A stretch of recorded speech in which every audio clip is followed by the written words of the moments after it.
Hey everyone, it's Chris Acton with Acton Creative, and this is A Handwoven Experience, Episode 2. In today's episode, we're going to talk about yarn and how it's labeled. So, I made us a little chart to get us started.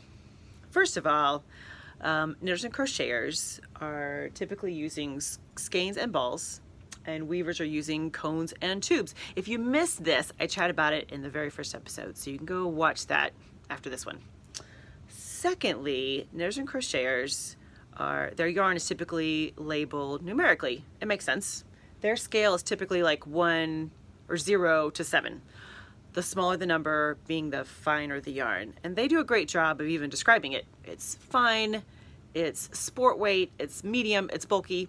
They do a great job of not only having a number, but also having a description that goes with. It gives you lots of clues. And then they'll also tell you what size needles or hook is going to work the best with it. So I've got a good example here for us. I'm going to pull up this skein of yarn right here. By the way, the fact that it's purple is hysterical because my grandma was never short on an opinion, and she always said that purple wasn't a real color, which always made me laugh. But the way I feel about light pink, she may be onto something there. Anyways, so in our handy dandy little skein here, it has a little, can you see that? It says number 5. That indicates the size of the yarn, and also says bulky. So gives you lots of clues of how to use it. And then as you move a little farther over here, it'll say what size hooks or what size hook or needles to use with it. So it gives you lots of indication of how best to use the yarn, which is very helpful. The folks that make them, very smart. Now weavers, well, we made things a little more complicated. And part of it is because it has to do with historically how they've been doing some weaving. So I've got some tidbits for you. Back in the 19th century, the cloth manufacturers decided it'd be a good idea to have some standards, which I kind of agree.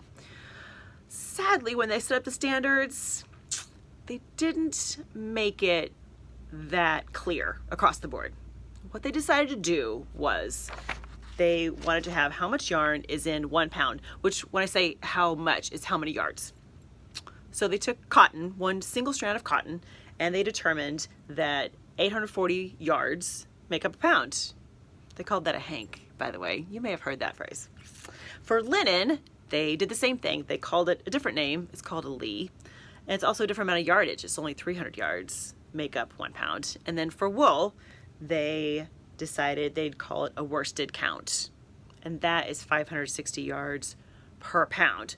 So right out of the gates, they decided that they would have different numbers as standards. So if you're looking at weaving yarn and one has a set of numbers and linen has the same set of numbers, that doesn't mean they're going to be the same yarn or same amount of yardage. It gets kind of confusing, but I got you. Don't you worry.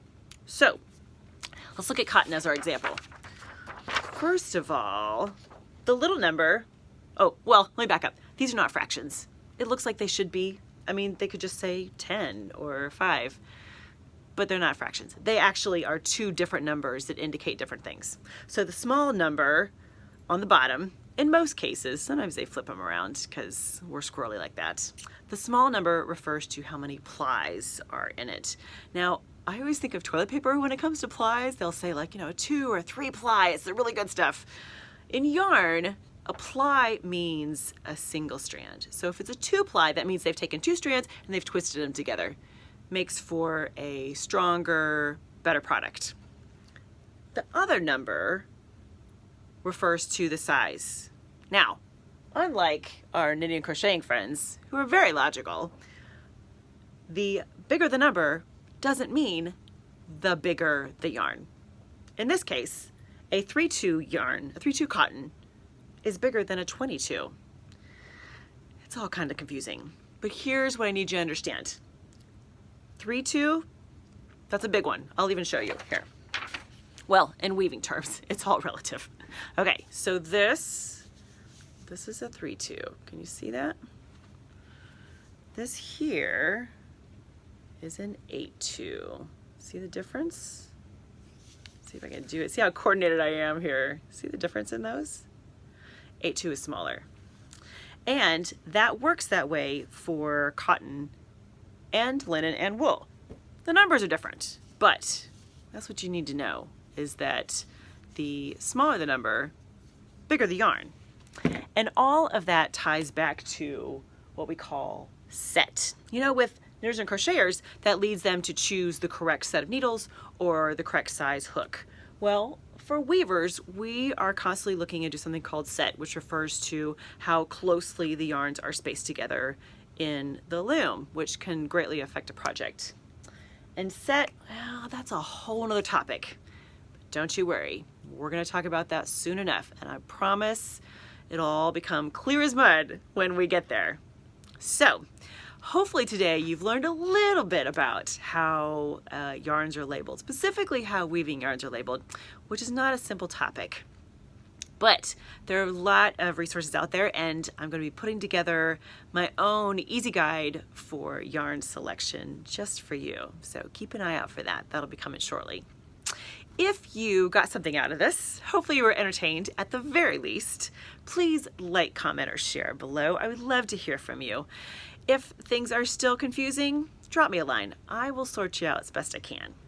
And if you would like to know what's coming up next, hit the subscribe button. I've got all kinds of good things planned. We'll talk about set. We'll talk about some of my favorite fibers.